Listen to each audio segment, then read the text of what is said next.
Hello, y'all. This is Julius Bailey reaching out to you. Just wanted to talk for about 30, 40 minutes.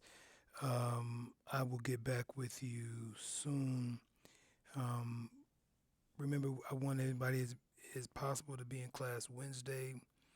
It'd be important to me. So, um, what I tried to get you to read last week, which I know you might not have gotten to, but I just want to lecture a little bit, give you a couple of directed questions, and we'll move forward. Okay.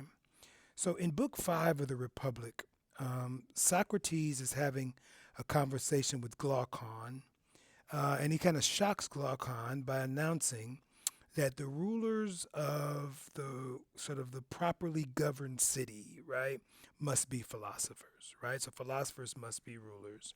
He explains this by defining who he has in mind as a philosopher, right? What is the definition of a philosopher?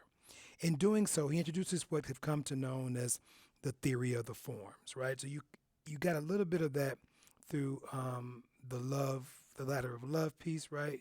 Which we'll kind of get back into Wednesday, but I kind of want to focus on the forms itself now that you should have read a little bit in Phaedo. So the theory of the forms, right? So and he gives a further explanation of the difference between knowledge and belief, right? Now, the distinctive feature aspect of the philosopher, Plato says, is the belief that there exists such things as what he calls the beautiful itself, or the beautiful self, or the just itself, right? Or the good itself, right? In and of itself, right? A priori, right? Intrinsic, right? Self-containing. Socrates refers to these things as forms, right? We can think of these forms as the answers to the sort of questions that we routinely see Socrates sort of engaging or investigating through the dialogues, right? What is piety? What is virtue? What is courage? What is justice, right? In each case, he is looking for the one thing that is, first of all, the same in all cases of piety or virtue or justice or courage, right? And the second, what makes things sort of pious or virtuous, right? So, first, what is the intrinsic thing? And second, what makes things pious or virtuous or courageous or just, right? This one thing, whatever that thing, will be what he calls the just itself, the pious itself, and thus the form of the very thing: pious, just, goodness, courage. When Socrates asks, what is justice, or what is piety, or what is beauty, in other dialogues, what is, courage, what is temperance, all these kind of things, right? His interlocutors, the people he's talking to, right? They are usually able to come up with lots of examples of justice or piety or courage or temperance, right? For example, remember in Euthyphro, he proposes that prosecuting injustice, right, is what pious is, right? In another dialogue, it proposes that returning what one borrowed, right, or what you owe, right? I'm going to talk about that probably Wednesday because that comes up in the first book of the Republic, right? Um, and in another conversation, the dialogue proposes that standing your ground in battle is courageous, right? These are examples of sort of what Socrates calls the many pious things, or the many just things, or the many courageous things. And they are many in the sense that there are lots of instances of them, right? And so Wednesday in class, I'm going to go over the many verse the one, right? Because you'll have a test on that, right? So there are many sort of different times where a soldier, for instance, stands his ground under enemy fire, right? And we call that courageous, right? But there are many different cases of returning what you borrowed, right? And many different cases where the wrongdoer is brought to trial, right? That's the many instances and examples, right? Just like in the latter, right? There are many beautiful things that we like, right? So we're trying to find the one beautiful thing, right? So there are many in that sense, but just one of the many kinds of things that are courageous, or just one of the many kinds of things that are pious or just, right? Standing your ground under fire may be courageous. And I'm not saying that's not. But so is, for instance, infiltrating behind enemy lines, right? Prosecuting injustice may be a pious thing to do, but so is honoring your parents, right? So it's hard to just say an example when Socrates wants to get to the form of the intrinsic, the just itself, right? When Socrates asks, what is piety then, or what is courage, or what is justice, and so on, in general, we can sort of say what is sort of, if I was on a board, I'd probably put what is X, right? He's looking for some one thing that is the same in all cases of X, right? So what is X? Justice, courage, piety, blah, blah, blah. What is the same thing that occurs in each of those instances, right? That is what we're looking for. So citing one of the many X's, right? It's a lot of different examples, won't satisfy what the idea of the form is, right? Many X's, many examples also sort of die by a further deficiency of sort that Socrates emphasizes here at the end of book 5, right? So that's what I wanted you to read last time. End of book 5 in the Republic. The many just things, for instance, are no more than just the opposite, right? The many pious things are no more than just the empire, many empires, right? That is to say, the many pious things or the many good things are no more pious than impious, right? The many courageous things are no more courageous than the opposite, right? What's the opposite of courage? Courageous, cowardice, maybe. So consider the case of prosecuting the wrongdoer, right? This is some things that people would say is sometimes pious, right? Good. Perhaps even the most people would say it's good, it's the pious. But when not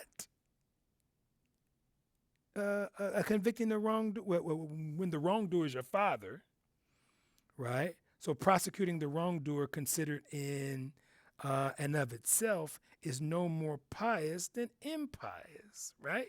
You don't prosecute your dad, right? That ain't right. That ain't cool, right? So similarly, returning what you borrowed, it is sometimes the right thing to do, but probably even most of the time, but not always. If you borrowed weapons from a lender who has become sort of a homicidal, so what's that word? A homicidal maniac, right?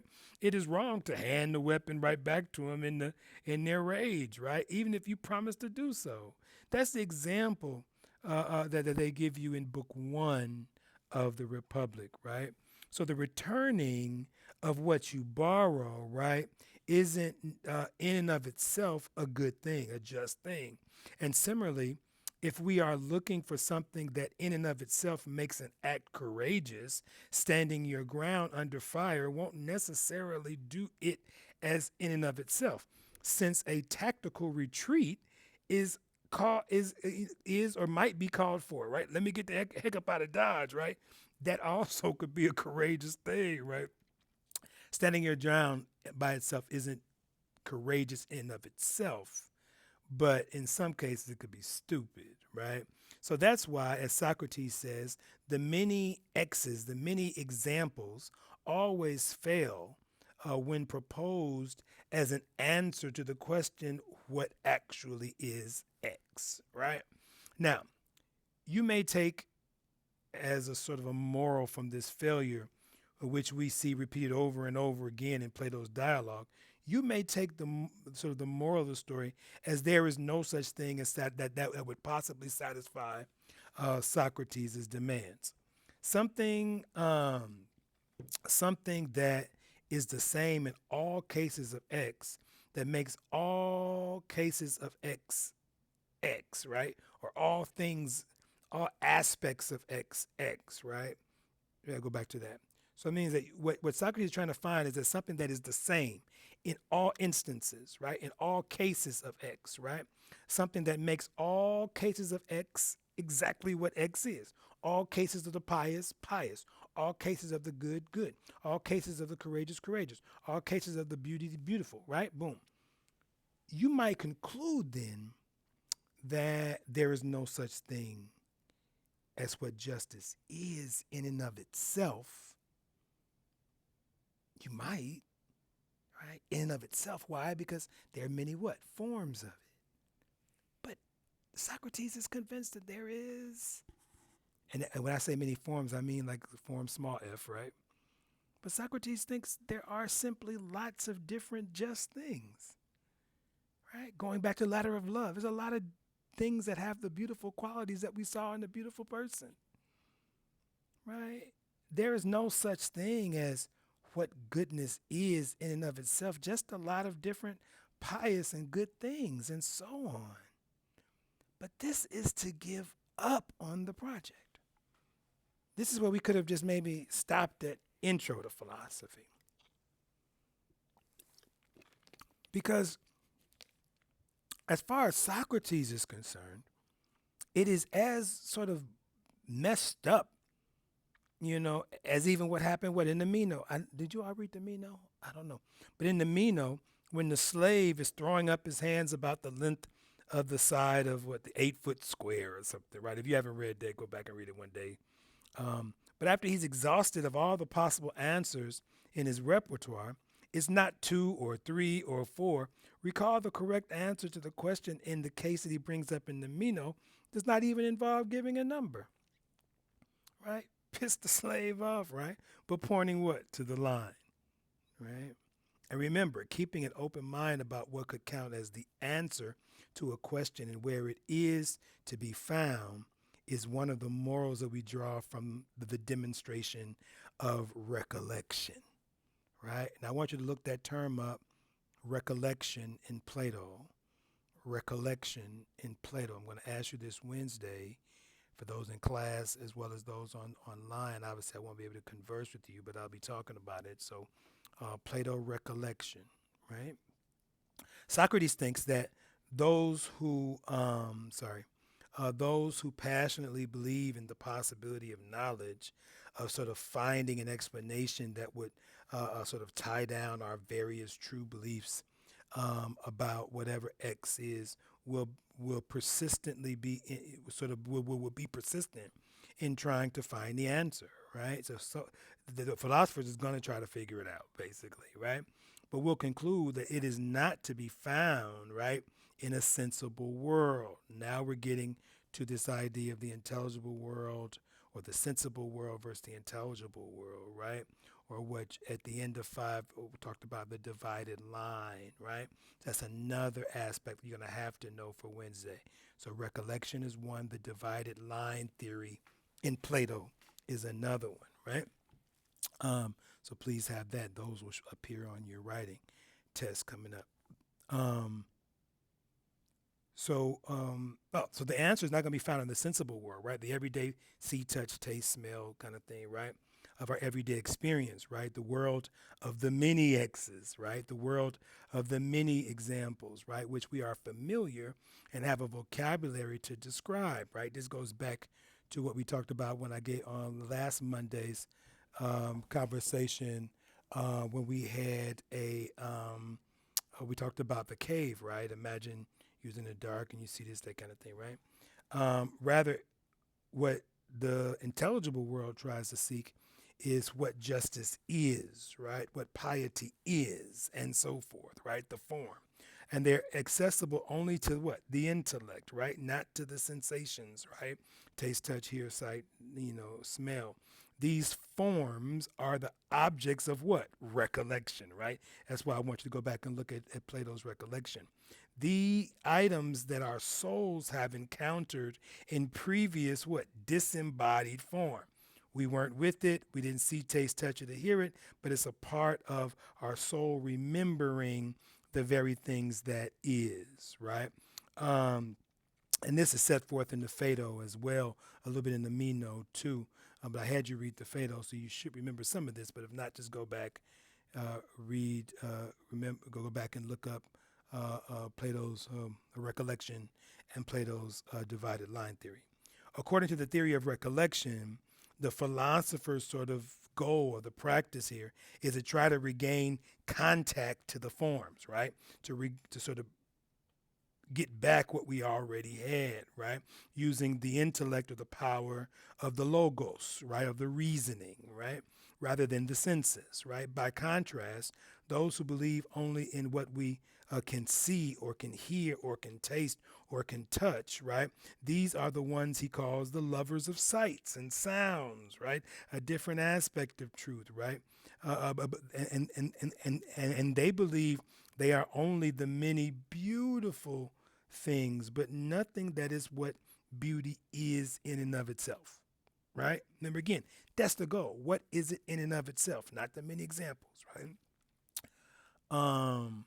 They are only the many just things, but nothing that is what justice is in and of itself, right? And so on. There are people who believe that, right? That's all there is to beauty, right? Justice, goodness, and the like. It is whatever you see. All the examples. It depends. It's relative. All that kind of stuff, right? This attitude is the one that Socrates, even your professor, borrowing from an image of the pre-Socratic Heraclides, right? He likens it to the sort of delusion of dreamers, right? Who don't realize that they aren't awake, right? People are dreaming, thinking what they're dreaming is real, and they don't even realize they're not even awake. He asked Glaucon in the what about someone who believes in beautiful things but does not believe in the beautiful itself, right? Do you think he is living a dream, right? Or is he awake? Just consider, isn't it dreaming to think whether asleep or awake? Let me rephrase that sort of. Doesn't it sound like it's dreaming to you to think whether you're actually asleep or actually awake, that a likeness is not a likeness, but rather the thing in and of itself that it is like? Going back to the cave, right? The image is the image, a representation, but the thing in and of itself, right? Glaucon agrees. And someone who does that is dreaming, who thinks the likeness is real, right? They're dreaming. So there's the moral of the story, if you will. Those who have not grasped what justice is in and of itself will never have any knowledge about justice. Whatever true beliefs they may have about justice are not tied down by any understanding of what makes things actually just. And so their beliefs will be unstable, liable to wander away when they encounter even the weakest challenge. And the superficial understanding of justice is sort of likely to lead them to the wrong answer most times and give no guidance at all to many cases.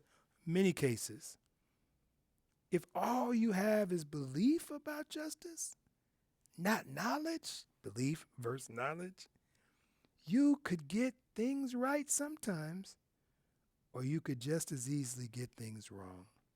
That's what Socrates means when he says that belief, which is all the sight and sound lovers have, the empirical realm, right, is directed at what is and is not. While sort of only knowledge, belief versus knowledge is reliably directed at to what is, right? The real, right, and the good, right? So in wrap up here, now that we've sort of been introduced to the theory of the forms, let's consider the big picture of his views of reality, right? So now we get into Plato's metaphysics. So that's what the forms is, right? The real, right? This is a picture that gets sketched in the figure of the divided line at the end of book 6. Now I'm going to send you, I gave you a PDF that you can use with the Stephanus numbers, so we can use that. I'm also sending you today just the excerpts that I'm going to be using for class. So this is my personal everything that you're going to need basically to get through the readings. To get through the test and the conversation, right? So, as I told you, I want you to know the theory of recollection by Wednesday and research the divided line theory by Wednesday, right? So the divided line comes at the end of book 6, and the image of the cave, right, we talked about before, last Monday or something, happens in book 7, but I already gave you that, right? But these are the two famous sort of stories or images in Plato's Republic. But I'm going to kind of give you a quick thing of the divided line for now. Then I got to get ready for my show here in about 30 minutes.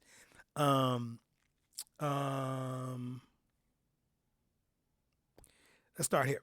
So for anything of which, you can ask a sort of a what is X question. What is beauty? What is goodness? What is temperance? Blah, blah, blah. Plato distinguishes between what he calls the one and the many, right? We just kind of went through that, right? But there are many beautiful things on the one hand, and there is the beautiful itself. There are many examples of justice, and there is justice itself, blah, blah, blah, right?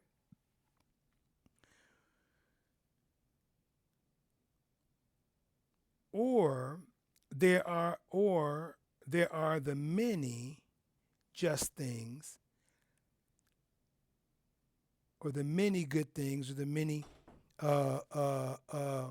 things only, right? Sorry about that. Somebody just came to the door. Give me 1 second. Right, thank you, sir. Right? Only. Right? So it depends on how you're looking at the situation, right? So what Plato wants you to think about is if we're looking at the various examples of beauty or the various examples of goodness, that's cool, but it ain't going to get you to what is common of all those examples, right? And so I guess the best way to say it is just thinking about the just is not the same way as knowing what the just is or what the good is or what the beauty is, right? And similarly, right, with courage and temperance and things like that, piety and things like that Plato's talking about, right? So in many cases, the many, as opposed to the one, the many are imperfectly just. They have some aspects of it. The many beautiful. What's the Snoop song? Beautiful girls all over the world, right? Many beautiful. I could be chasing them, right? But what is the common thing that makes them all beauty? What am I in touch with in my intelligible realm, and that is not as flimsy as my sensible realm, right? Plato describes these as sort of the likenesses of the good, or the likenesses of the just, or the likenesses of the beauty, right? Or participating, as opposed to participating or engaged or having knowledge, as we said before, knowledge versus belief, right? Knowledge of the just itself, the beauty itself, right? So in the divided line, which I want you to have for Wednesday, y'all, in the picture or in the frame of the divided line, you can look it up, Plato's divided line, but it's actually in the end of book 6. Socrates proposes that we can understand the relationship between what the world of experience, right? See, taste, touch, taste, smell, whatever, right? And what he calls also the visible, or the sort of the empirical world, right? And as opposed to the world of the forms that he calls the intelligible world, right? And this is an analogy to a sort of relation that we are quite familiar with, right? Within the visible world, right? This is the relationship between what? Shadows and reflections, right, on one hand, and the originals of that thing on the other, right? So think of, I don't know, I gave you the example already of the cave, but think of a tree growing by the water, which is reflected in the water, right? Or, if we compare the tree to its reflection, right, it makes sense to say that the reflection of the tree is less real than the actual tree itself. Does that make sense? Right? So we see the tree's reflection in the water, but the reflection is not as real as the very tree itself, right? And so whatever image that we have of the very thing, the representation of the very thing, is not really the thing itself, right? Just representation of the thing. So this works also for the good, for justice, right? Now here comes the part of the stretch, and I have to wrap it up, get ready for my show. Um, we are supposed to think that the things we think of as real in the visible, tangible, empirical world of experiences are really only sort of images and reflections of some higher reality. That's what Plato wants us to think. Now, here, the image of the cave, going back to the cave example I gave you last week, is also helpful. Suppose the things we think of as real, real trees, real animals, and so forth, are themselves just imitations of the truly real things. Suppose the real things were outside of the cave, right? And we've been holed in this cave all of our lives. And the things we thought as real trees, thought as real people, as distinct, let's say, from the shadows which cast against the wall, right? When we carried it for the fire, were really manufactured replicas of the real thing from some cosmic story, if you will, right? For instance, sort of now to get back to the divided line. I mean, I'm just saying, so the real could be the real itself or representation of the real, which we think is real because we've been locked into fake stuff all our life, right? We could take that a whole nother way, but we ain't got time. But we'll try it Wednesday in class. But look, now to get back to the divided line. What we think of as real in comparison to their images are in fact only images of what? The reflections or some sort of further reality in a domain that's accessible only to our intellect or reason. That's what Socrates says that. I mean, that's what Plato is bringing Socrates to this conversation, right? Even in the ladder of love, right? Diotima wants him to get to the highest form of intellect, right, where we understand beauty itself, right, because everything else then becomes sort of tangential, a second order case, that kind of thing, right? Socrates calls this the intelligible realm, right? We want to live in the intelligible realm. But going back to what I said when I first started this lecture 30 minutes ago, the intelligible realm to Plato is only meant for philosophers, right? Now, some examples of the intelligible objects that we already have in grasp of us via recollection, go back, remember, have that for Wednesday, are the abstract objects we deal with, like in mathematics, in geometry, for instance. These are not the same things as the intelligible forms, according to Socrates. That is the things that answer the sort of what is the X question that he asked. But getting practice working in mathematics and geometry will get us access to the intelligible forms to which even mathematical objects sort of stand in relationship to their images, right? And I know that's kind of getting in the weeds, and it maybe a couple of y'all catch that if you're into physics and math and that kind of thing. But the bottom line is that that part of the picture is pretty complicated. I know that, and that is what I'm saying. That division between the intelligible side of the line, right, and we don't need to worry about the details of that for now, really. But what is important for understanding the big picture is that everything that is on the intelligible side of the divided line is more real than everything of the world that's in our experience, right? The visible world side of Plato's divided line is just the same way as the tree is to the water. And his tree is more really, sort of less real to a real tree than the image is. So, in sum, and I gotta go, Plato's view is not simply that there are such things as forms, right? We know that. But the answer to his what is X question, goodness, beauty, temperance, blah, blah, blah, that is a sort of the intelligible world, to know what is the X, right? Remember, that's what the sight and sound lovers deny, right? If you're just looking at what's in front of you and you don't understand that what's in front of you may be a mirage, it may be a replication, it may be even a dream, right? And the philosophers affirm that in the end, and if you go back to book 5, what I referred to, Plato's claim is that the intelligible forms are more real than the objects of our experiences. And given his views about knowledge that we learned from the Phaedo, I know you didn't read the Meno, but if you read the Meno, you'll see it there too. If we are ever going to have knowledge of any pure form of the objects of our experience, Plato says, we have to grasp those in the intelligible form.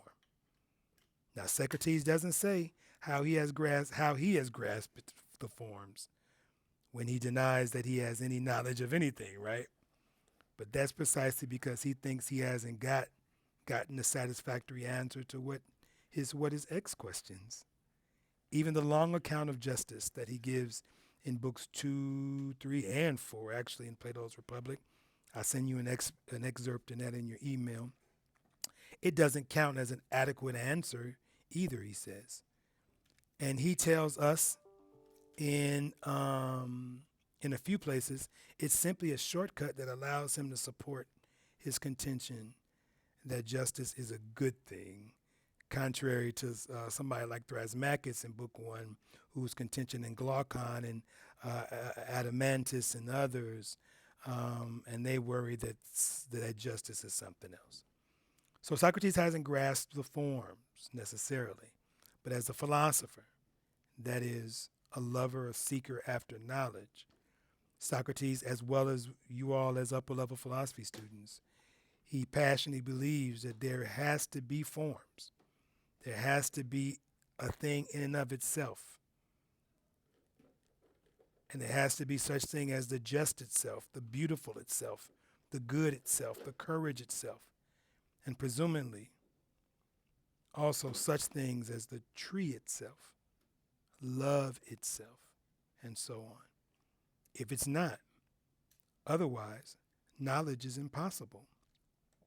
So understood from this perspective, Plato's insistence is that there is a sort of a realm of the intelligible forms, and it has something in common with the sort of the pre-Socratic naturalists that we'll talk about in a few weeks.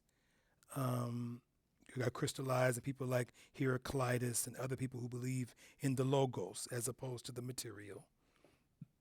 And there is an underlying world of our experience.